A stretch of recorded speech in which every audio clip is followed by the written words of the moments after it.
In this animation, we see orders as yellow dots being processed by one program, then the next, and so on.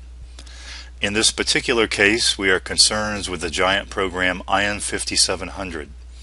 We can see a lot of orders flowing to it that are processed by it. And we can see a lot of orders processed by other programs after being processed by IN5700.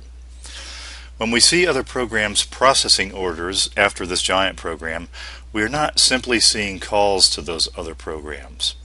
We may see the order processed in a batch run at a later time, or processed by another user in the workflow for that order, and so on. This gives us a view that is difficult to obtain by simply examining code. While this animation shows orders flowing through the system, it could just as well have shown items, customers, loans, accounts, or anything that is in your database. Drilling down into some analytics, we can see how many orders were processed by each leg of the paths through the system. Out of 458 orders processed by IN5700, 51 were next processed by IN3300. We can also see timings.